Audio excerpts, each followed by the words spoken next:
जागृत हो गया और वो इंद्रियों में प्रकाश पड़ रहा है। इससे चेतना, जिसे त्वगेंद्रिय है, तो ये इंद्रिय अनुभव करा रही है। ये शरीर जड़ है।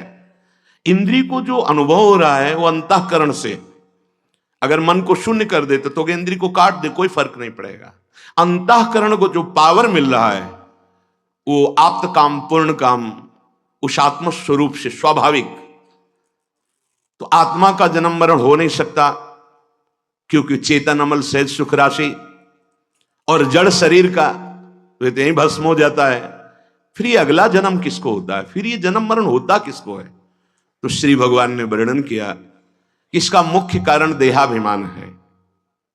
3 शरीरों पे अभिमान करने वाला, 10 इंद्रियों पर अभिमान करने वाला, 5 प्राणों का अभिमानी, ये बार बार जन्म मरण को सूक्ष्म शरीर वाला प्राप्त होता है। सूक्ष्म शरीर के अभिमान में स्थूल तो यही छूटता है।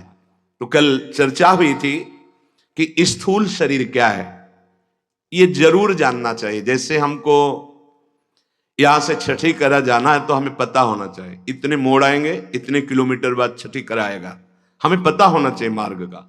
तो हम भगवत मार्ग के पथिक हैं। पहला है ये ढांचा जिसे आप देख रहे हो, ये मैं नहीं है और ये मेरा नहीं है, पक्का 100%। कहीं भी आप ये नहीं है। क्या है ये स्थूल शरीर जिसे आप देख रहे हैं जागृत अवस्था में? बोले मज्जा, अस्थि, मेद, मांस, रक्त, चर्म और त्वचा, ये 7 धातुएं भरी हुई हैं। हड्डी के ढांचे में ये 6, मज्जा, मेद, मांस, रक्त, चर्म, त्वचा और अस्थि, हड्डियों के ढांचे में सब लगा हुआ है, ऊपर से चमड़ी लगी हुई है। ये चरण, जंघा, छाती, भुजा, पीठ, मस्तक आदि अंग उपांगों से युक्त, ये हर समय ऐसा स्फुरण होता रहता है कि मैं स्त्री हूं, मैं पुरुष हूं, मेरा ये भोग सामग्री है, मेरी ये संपत्ति, ये अविद्या। ये पूरा ढांचा आकाश, वायु, तेज, जल और पृथ्वी, इन 5 भूतों से रचा हुआ है। इसमें मज्जा, अस्थि, मेद, मांस, रक्त, चर्म, त्वचा, ये 7 धातुएं, पंचभूतों से इसका निर्माण हुआ है। अंग उपांगों से युक्त ये जो ढांचा है इसे स्थूल शरीर कहते हैं। जो इस स्थूल शरीर को मैं मान लेता है और फिर परमार्थ मार्ग में चलता है तो ऐसा है मानो भव समुद्र को पार करने के लिए उसने मगरमच्छ को समझ लिया कि ये कोई नौका है और उस पर चढ़ गया, एक झटके में मगरमच्छ ले गया उसे। ऐसे ही इस शरीर को, भोगायतन स्थूल शरीर को मैं मान करके विषयों में सुख बुद्धि और मैं आनंद प्राप्त कर लूंगा, तो ठीक ऐसा हो गया जैसे मगरमच्छ में चढ़ करके समुद्र पार होना चाहता है। ये अहम साधना का फल है, इस शरीर से देहाभिमान गलित हो जाना। चाहे जिस मार्ग से चलो, भक्ति से, ज्ञान से, अष्टांग योग से, सांख्य योग से, कर्म योग से, पहला कार्य होगा आपको जो सिद्धि मिलेगी इसकी, इस शरीर से राग हट जाना। अगर इस शरीर में राग जितना पुष्ट है उतना ही अज्ञान पुष्ट है। यदि तुझे संसार के दुखों से मुक्त होने की इच्छा है तो इस शरीर से अपनापन तुझे हटाना होगा। कितना कठिन है हटाना। अभी एक भी परमार्थ का शास्त्रीय लक्षण नहीं है और इतने इतने मोटे ग्रंथ के हम रचयिता हैं शास्त्र। अरे बुद्धि की तुकबंदी जोड़ने से शास्त्र रचयिता नहीं होते। ये शास्त्र समाधिस्थ महापुरुषों ने जो आत्मस्वरूप को प्राप्त है, साधन चतुष्टय का एक भी साधन नहीं है। बातें बनाने से नहीं, आपको वास्तविक परम पद और मोक्ष पदवी प्राप्त करने के लिए ये मानव देह मिला है। शरीर में जिसने मोह रख लिया वो ये सोच ही नहीं पाता कि मुझे मुक्त होना है। मोह एव महामृत्युर मुमुक्षोर वपुरादिशु। इस शरीर से प्यार करने वाला ये सोच ही नहीं सकता कि मैं मोक्ष प्राप्त कर लूं, मैं मुक्त हो जाऊं इस संसार से। ये शरीर में मैंपन रहना महामृत्यु, महान दुखदाई है। ये समझ में कहां आता है? इस शरीर से मैंपन रखना, मेरापन रखना, ये भारी दुखों का जाल है, दुखालयम। ये मोहम जाहि महामृत्युम देहदार शुतादिशु। जब ये महामोह पुष्ट होता रहता है कि मैं शरीर हूं, तो फिर ये और गांठ के ऊपर गांठ लगती, ये मेरी पत्नी, ये मेरा पुत्र, मेरा मेरा मेरा मेरा, मोटी गांठ तैयार हो गई। पहली जड़ चेतन की ग्रंथि भ्रम से पड़ गई, अब उसके ऊपर और ये ग्रंथियां पड़ती चली जा रही हैं। इसलिए उपासक को चाहिए कि गुरुदेव के कृपा प्रसाद से प्राप्त ज्ञान के द्वारा, विवेक के द्वारा इन गांठों को काट दे। ज्यादा समय नहीं है, पता नहीं कब शरीर छूट जाए। हमें मुक्त होना है, हमें इन द्वंद्वों से मुक्त होना है, हमें इन पापाचरण से मुक्त होना है, हमें इन शरीर के रागों से मुक्त होना है।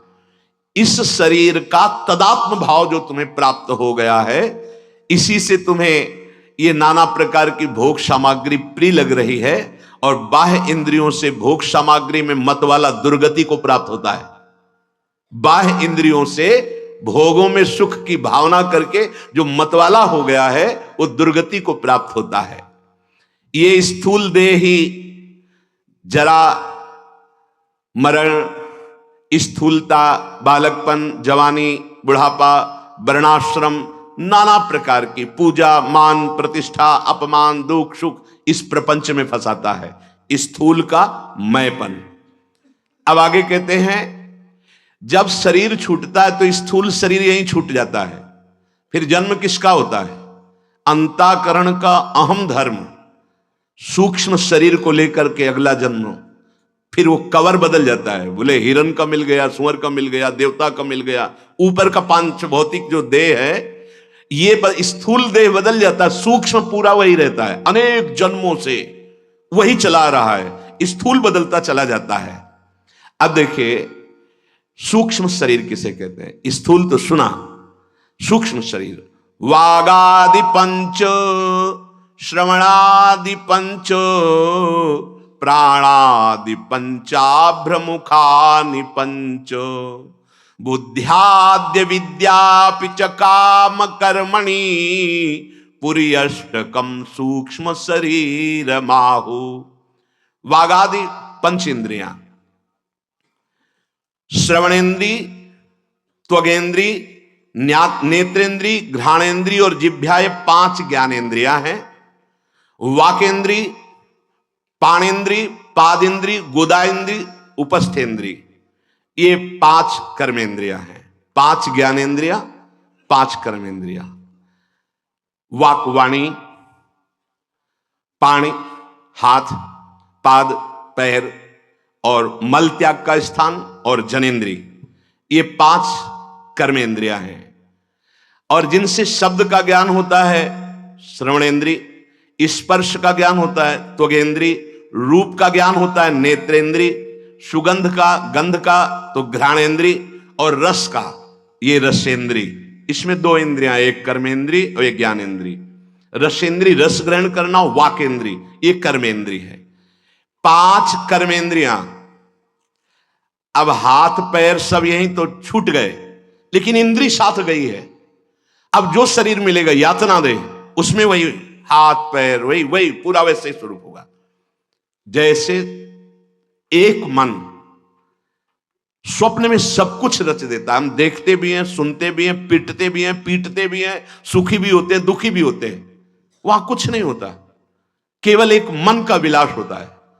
उस समय थोड़ी पता चलता कि मैं पिट रहा नहीं रहा हूं, केवल ये स्वप्न है। ऐसे ही नर्क है, ऐसे ही स्वर्ग है। चाहे सुखद घटना हो या दुखद घटना, पूरा अनुभव होता है, क्योंकि सूक्ष्म शरीर साथ होता है। जैसे लोग सोचते ना कि हम तो मर गए हैं, शरीर छूट गया। तुम नहीं मर गए, केवल शरीर छूटा है। तुम तो सूक्ष्म शरीर के साथ फिर कर्मानुसार आगे जाओगे, जब तक मुक्त नहीं होगे। तो पांच कर्मेंद्री, पांच ज्ञानेन्द्री और पंच प्राण। प्राणापान व्यानो दान समाना भवत्यशहु प्राण। ये पांच प्राण हैं, प्राण, अपान, व्यान, उदान, समान। ये पांच प्राण रहते हैं, पांच कर्मेंद्री रहती है, पांच ज्ञानेन्द्री रहती है, और आकाश आदि पंच महाभूत सूक्ष्म रूप से। बुद्धि, मन, चित्त, अहंकार, ये अंतःकरण चतुष्टय रहता है। संकल्प विकल्प करने के कारण मन निश्चय करने के कारण बुद्धि, मैं अहंकार और चिंतन चित्त, ये चार अंतःकरण चतुष्टय है। अज्ञान अविद्या कामना कर्म, ये अगला जन्म दिला रहे हैं। अविद्या कामना, कामना से कर्म, उसके संस्कार शुभ कर्म अशुभ कर्म, ये दोनों साथ लेकर पूरे इस सूक्ष्म शरीर को आत्म तत्व एक व्याप्त बहुत बड़ी सामर्थ्य समझो, उसका आना जाना कहीं नहीं। जैसे बनेगा नहीं कोई उदाहरण उसका, पर एक बहुत बड़ा पावरफुल चुंबक कपड़े से ढक दिया जाए और इधर लोहे का कोई यंत्र खड़ा कर दिया जाए, कोई चित्र खड़ा कर, वो नाचने लगेगा। जैसे आप चुंबक को हिलाएंगे वो वैसे ही नाचता नजर आएगा। ये चुंबकीय शक्ति से वो नाच रहा है, दूर है कुछ नहीं। ऐसे ही पूरे शरीर को फाड़ के देख लो, कहीं आपको आत्म तत्व तो नहीं दिखा, पावर उसी का है। ऐसे वो पावर अनंत जन्म लेता चला जाए, वो पावर वहीं व्याप्त है, उसका कहीं आना जाना नहीं होता कि शरीर गया तो उसके साथ आत्म तत्व गया, ऐसा नहीं है। वो एक व्याप्त तत्व है, इसीलिए बड़ा कठिन समझना है। भगवान का कहीं आना जाना नहीं, हरि व्यापक सर्वत्र समाना, ऐसे समझो। कोई भी कण नहीं जहां भगवान ना हो, उनका आना जाना नहीं। इसलिए वो कहते हैं मैं किसी में प्रवेश नहीं करता हूं, वो मेरे में प्रवेश नहीं करते। तब यह था कि आप प्रवेश नहीं, क्योंकि वही बने हुए हैं, तो प्रवेश तब करें ना, वो वहां नहीं है। सब पूरा ब्रह्मांड अनंत उसी प्रकाश से प्रकाशित है। अब सूक्ष्म शरीर में जो अहम अंतःकरण का था, वही जाकर के रूप धारण कर लेता, सुअर बन गया, कुत्ता बन गया, देवता बन गया, अमुक बन गया, अमुक बन। आत्म तत्व वैसे ही सबको प्रकाश दे रहा है, बल दे रहा है, पर वो निर्लेप है। सुख दुख कोई उसका स्पर्श नहीं कर सकते, जन्म मरण उसका कभी होता नहीं है। वो केवल सूक्ष्म शरीर का अभिमानी मैं, वही बार बार जन्म मरण लेता है। ना जन्म होते हुए भी जन्म होता है, ना मरण होते हुए भी मरण होता है। ये बड़ी अद्भुत पहली है। ये लिंग शरीर कहा जाता है, सूक्ष्म शरीर। ये वासना के कारण ही बार बार जन्म लेता है। स्वरूप का ज्ञान ना होने के कारण या आत्मस्वरूप भगवान से प्रेम ना होने के कारण ये बार बार जन्म मरण को प्राप्त होता रहेगा। इसे कोई नहीं रोक सकता। अगर रुक सकता है तो दो ही बात में, या तो भगवान में प्रेम हो जाए या स्वरूप का बोध हो जाए। यह जो हमारे अंदर प्राण धर्म है, ये पहचाना जाता है श्वास प्रश्वास से। सब अलग अलग चीज अगर समझ जाओगे तो बहुत जल्दी लाभ मिल जाएगा। क्या? पहले तो देखा स्थूल शरीर, वो तुम नहीं हो। दूसरी बात, ये जो हम सूंघते हैं बहुत सुगंध आई, ये घ्राणेंद्रिय का विषय, तुम्हारा नहीं है। सुनते हैं श्रवणेंद्रिय का विषय है। भोगते हैं स्पर्श सुख कोमल कठोर, ये त्वगेंद्रिय का विषय है। ये 5 ज्ञानेंद्रिय और 5 कर्मेंद्रिय के विषय को मैंने अपना मान लिया, अंतःकरण चतुष्टय को मैंने अपना मान लिया। अब जो प्राण है, श्वास प्रश्वास, ये प्राणों की गति है। ये इससे शरीर चल रहा है। प्राण निकल जाएंगे, शरीर यहीं छूट जाएगा, प्राण साथ जाएंगे सूक्ष्म शरीर के। जम्हाई लेना, छींकना, कंपायमान होना, उछलना, क्रियाएं करवाना, ये प्राण शक्ति से होता है, तुम करता नहीं हो। जब ये सच्ची ज्ञान हो जाएगा तो महापुरुष हो जाता है। अभी शायद समझ में ना। भूख लगना, प्यास लगना, ये सब प्राण का धर्म है, तुम्हारा धर्म नहीं। देखो ना कहां फंसे हैं, प्राण धर्म में, इंद्रिय धर्म में, देह धर्म में। बड़ा विचित्र खेल, बड़ा विचित्र खेल माया का, बड़ा विचित्र खेल है। देर नहीं लगता, हम सिद्ध हो जाते हैं। बंधन एक भी नहीं काट पाए और बंधते चले जाते हैं। तो किसको धोखे में डाला? अपने आप को डाला। तभी समझ में नहीं आता। अरे आपने अन्ना नहीं पाया तो प्राणों का धर्म है और ना पाना। पानी नहीं पिया तो प्राणों का धर्म है, या पानी पी के रह रहे तो प्राणों का धर्म है, आपका थोड़ी धर्म है। आप काहे को गर्व करते हो? मैंने इतने दिनों से ये नहीं कि कौन सी खास बात हो गई। मछली तो जीवन भर पानी केवल पी के रहती है। कितने पक्षी वायु पी के रहते हैं, रज खा के रहते हैं, कितने फल खा के रहते हैं। ये व्यर्थ की बातें क्यों? साधक के जीवन में व्यर्थ की बातें क्यों? ये प्राणों का धर्म है। खाना पीना, श्वास लेना, जम्हाई, कांपना, उछलना, तत्वज्ञ पुरुष से कभी अपना नहीं मानता, इसलिए निरपेक्ष रहते हैं। अब प्राणों को धारण करने के लिए अन्न जलवायु की जरूरत है। ऐसे खप्पर लंबाया भिक्षाम देहि, जो मिला उसको ऐसे देखा भी नहीं कि क्या डाला, मिलाया और प्राणों में डाल दिया कि प्राण केवल संचलित होने हैं इनसे, अपने लिए। यहां तुम प्राणों का पोषण कर रहे हो या रसेंद्री का पोषण कर रहे हो। आप ये भी नहीं जानते कि ये रसेंद्री का आहार है, आप जानते हैं मैं खा रहा हूं, आज मैंने भोगा, तो ये दुर्गति करवा देगा।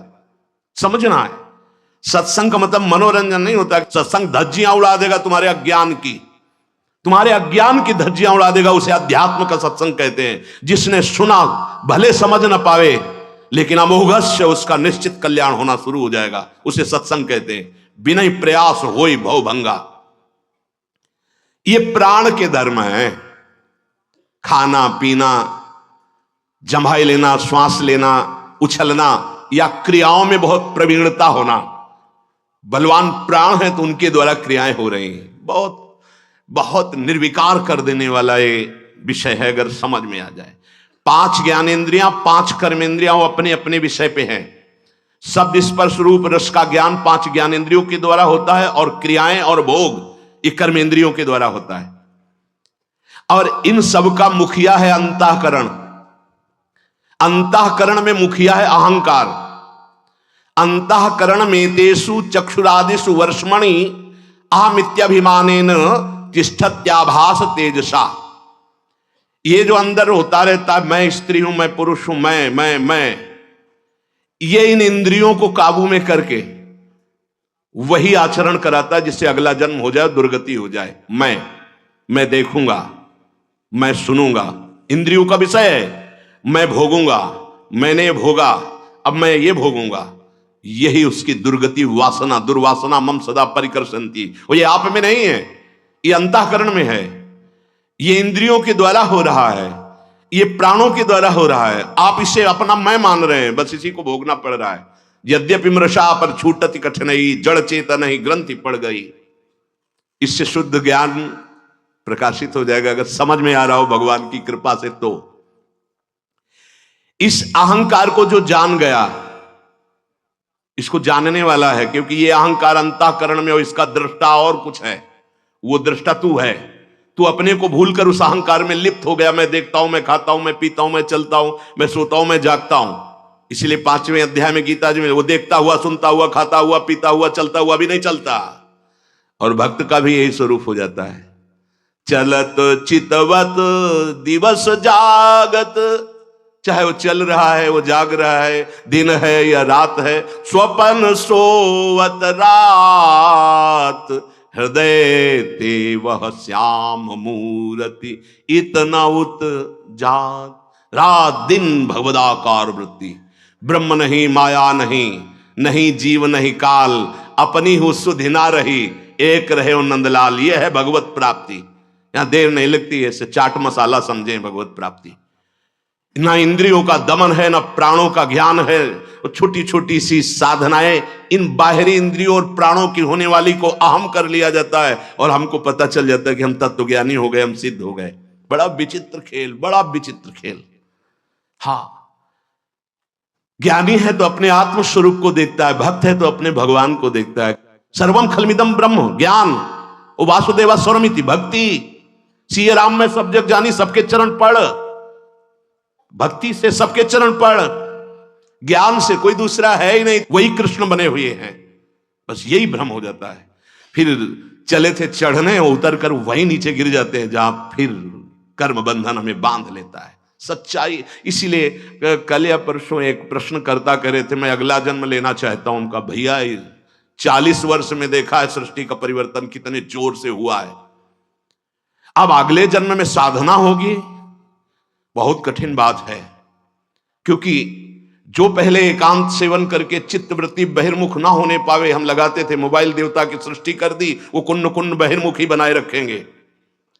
जहां हम दूसरे से बात करने से डरते थे, वहां सैकड़ों मैसेज हमारे पास दिन भर आएंगे, हम क्या वृत्ति भगवदाकार कर पाएंगे। जहां हम किसी से संबंध ना रख करके एक सच्चिदानंद से संबंध जोड़ना चाहते हैं, हजारों नंबर सेव किए हुए हैं। कैसे बनेगा? कैसे भगवदानंद में खिलवाड़ समझ रखा है। अब ये हो गया है। अब आगे और जहां इज्जत मानी जाती थी, धर्म माना जाता था, मर्यादा माना जाता था, वहां मनोरंजन शुरू हो गया है। जिसे हम मानते थे कि हमारा जीवन भ्रष्ट हो जाएगा, वहां हमें कोई मतलब नहीं रह गया उस विषय से। साधना, साध्य, ब्रह्मबोध, भगवत प्रेम, देखो आगे चल करके केवल शब्द शास्त्रों में लिखे रहेंगे। कोई बिरला ऐसा होगा जो एकांत सेवन करके अपने चित्त को सच्चिदानंद में स्थापित कर पाए। इसलिए हमें लगता है ये प्रार्थना मत करो कि आगे जन्म हो, ये प्रार्थना करो कि प्रभु अब कलिकाल में दोबारा जन्म ना हो, और हो तो आप हमारे साथ आना। अर्थात महाभागवत के रूप में जन्म हो, सिद्ध पुरुष के रूप में जन्म हो, जगत मंगल हो, कोई बात नहीं, लेकिन साधक बना के मत भेजना। क्योंकि अब साधना के लिए ना तो आपके महापुरुषों का सानिध्य मिल पाएगा और ना आपकी आराधना करने का आहार विहार वातावरण मिल पाएगा।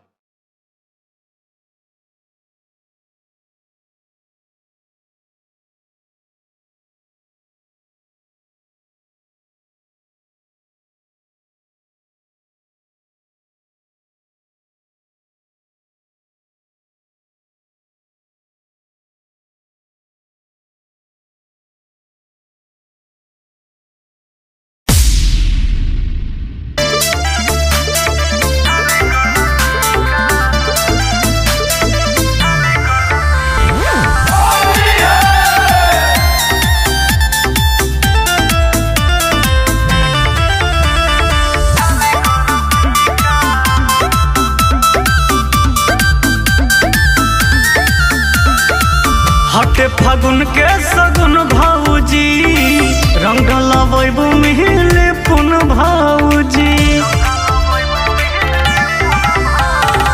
हटे फागुन के सगुन भाऊजी, रंग लबैबू मिले पुन भाऊजी।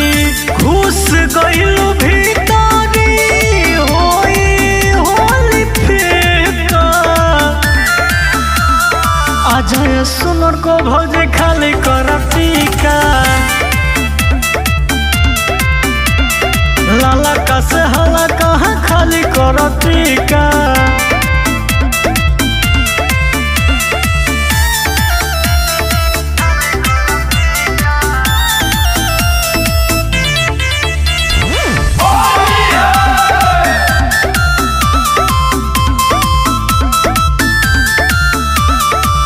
आजा ना आजा भौजी आजा है आजा, कोई ना धरे तो है पाजा पाजा। आजा ना आजा भौजी आजा है आजा, कोई ना धरे तो है पाजा पाजा।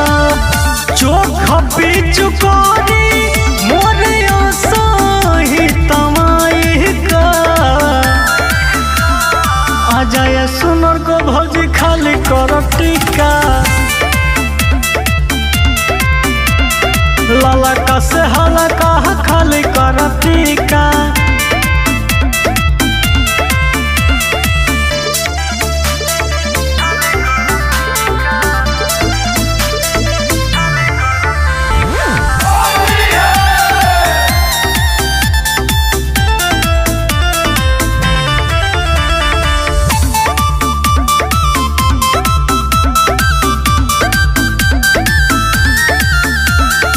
हम डाली तू डाला डाला डाली, रंग के गाल खले होले मनी।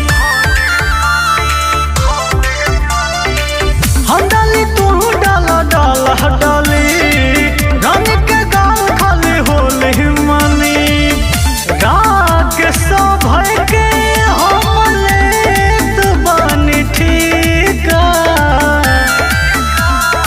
आजा ये सुनर को भौजी खाली कर टीका। लाला का से हवा कहा खाली कर टीका।